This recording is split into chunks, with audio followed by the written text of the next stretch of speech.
కోటీశ్వర్లవ్వాలనే కలను నెరవేర్చుకోండి. వెంటనే జేకేఆర్ గురువు గారికి కాల్ చేసి అపాయింట్మెంట్ తీసుకోండి.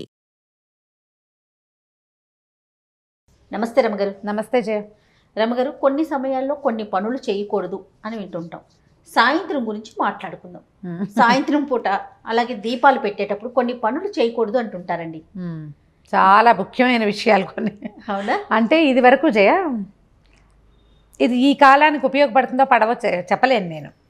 కొంచెం నాకు కూడా అనుమానాలు ఉంటుంటాయి వాటి మీద. ఇదివరకటి రోజుల్లో సాయంత్రము అంటే దీపాలు పెట్టడము, తర్వాత చీకటే జీవితం.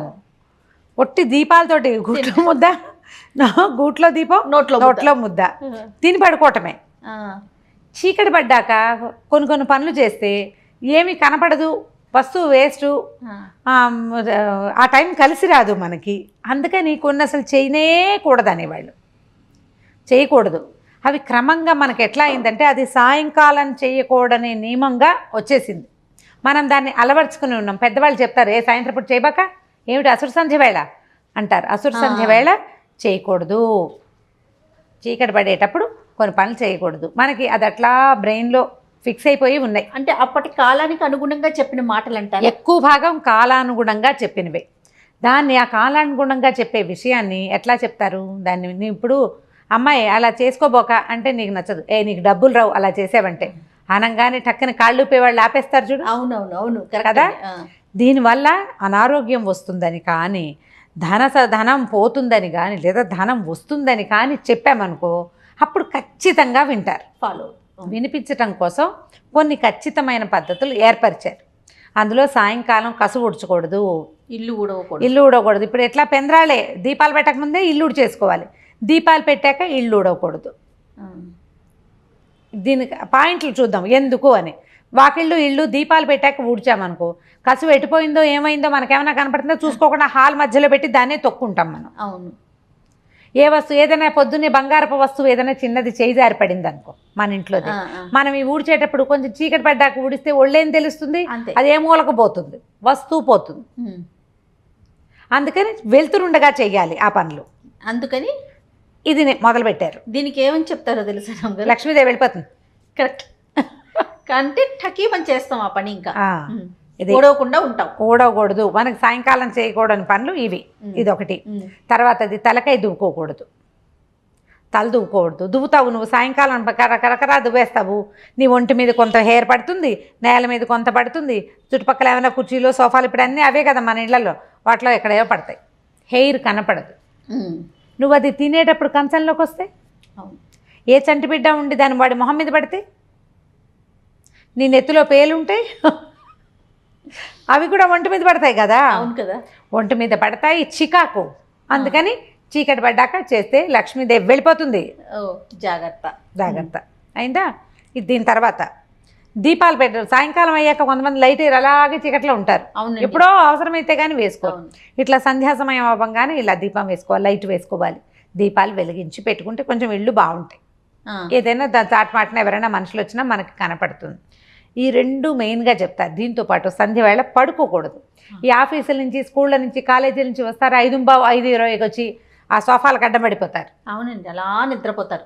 ఆ టైంలో పడుకోవటం దరిద్రం, మంచిది కాదు. నీకు 6 గంటలకు పడుకుని 8ంటికి లేచిన వాళ్ళు రాత్రి నిద్రపోతారా? ఆరోగ్యం ఏమైంది? దరిద్రమే కదా అయింది. అంతేగా. అందుకని సాయంకాలాలు పడుకో. మనం మధ్యాహ్నం పడుకుంటేనే నిద్ర పట్టదు, సాయంత్రం వేళ పడుకుంటే రాత్రంతా నిద్ర పట్టదు నీకు. సాయంకాల పనులు ఆగిపోతాయి. ఒకటి ముందు ఆరోగ్యం పాడైపోతుంది. రాత్రి నిద్రపో. మనం నిద్రపోవాల్సింది ఎప్పుడు? రాత్రి, సాయంకాలం కాదు. అందుకని దీన్ని ఒకదాన్ని ఖచ్చితంగా మాన్పించేశారు. గోర్లు కూడా కట్ చేసుకోకూడదు. గోళ్ళు కట్ చేసుకోకూడదు. ఇప్పుడు గోల్ కట్ చేసాం చీకటి మాటన, గోల్ కట్ చేసి ఈ గోరు ఒక ఇట్లా నొక్కామనుకో టక్కుమని ఎగురుతుంది. అది ఇక్కడే పడుతుందా ఎక్కడైనా పడుతుందా తెలీదు. వెలుతురుండగానే చెయ్యాలి. అవన్నీ కూడా మనకి అవసరమైనవి చెయ్యాలి. ఇవంతా ప్రాక్టికల్ ప్రాబ్లమ్స్. అవునండి. ఏం పర్వాలేదు, నేను అలాగే చేస్తాను, నేను జాగ్రత్తగా చేస్తాను అంటావు. ఎప్పుడో ఒకసారి నీ వశం తప్పిపోతుంది. అప్పుడు ఏం చేస్తాం? ఈ కట్ చేసిన గోరు బియ్య బస్తాలో అయినా పడచ్చు. అది మళ్ళీ ఆహారంలోకి వస్తే, ఏ చంటి బిడ్డకో వెళ్తే, నీకు తెలియకపోతే ఎందుకు వచ్చిన బాధలు అవన్నీ. అందుకని ఈ పనులు no no no no no అని చెప్పేవాళ్ళు.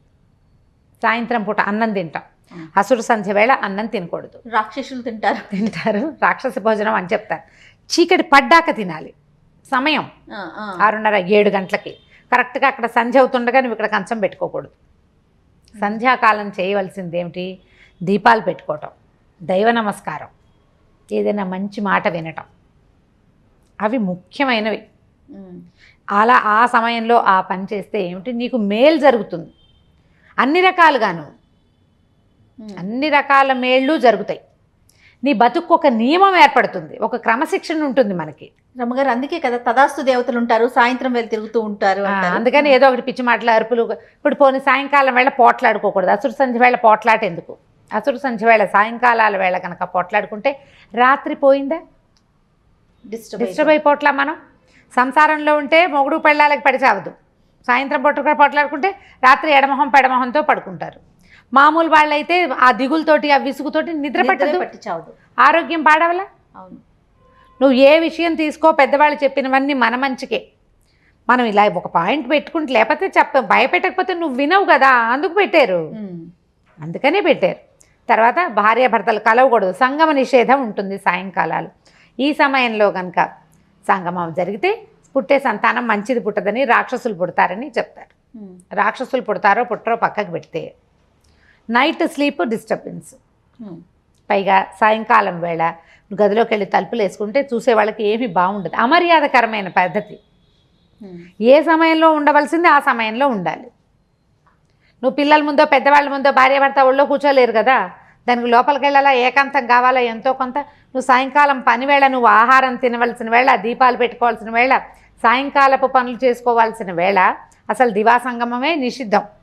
ఈ సంధ్యా సంగమం మరీ నిషిద్ధం. ఇవి పనికిరావు అని చెప్తారు. దీనివల్ల తర్వాత డే అంతా డిస్టర్బ్ అవుతుంది కాబట్టి ఇది పనికిరాదు. ఖచ్చితంగా మనకి పెద్దవాళ్ళు చెప్పారు కాబట్టి పనికొస్తుందో పనికిరాదో, ఒకవేళ నష్టం రాకపోయి ఉండొచ్చు, చేయకుండా ఉంటే అయిపోతుంది. ఇవన్నీ పాతకాలపు పద్ధతులు అయినప్పటికీ మనం ఈ రకమైన నియమానికి అలవాటు పడితే మన జీవితాలకి క్రమశిక్షణ ఉంటుంది. నీకు కావాల్సిందేంటి? పని అయిపోవటం కాదు, ప్రాపర్గా అవడం. ఏదైనా సరే నువ్వు ప్రాపర్గా చేయాలంటే ఏం చేయాలి? క్రమశిక్షణ ఉండాలిగా. ఉండాలంటే ఈ సమయంలో ఇది చేయకూడదు అని ఒక బ్రెయిన్లో ఒక ఫిక్సేషన్ ఉంటే దాని ప్రకారం నువ్వు సరిగ్గా చేస్తావు. తప్పకుండా. అంతే. నమస్తే. నమస్తే చేయండి.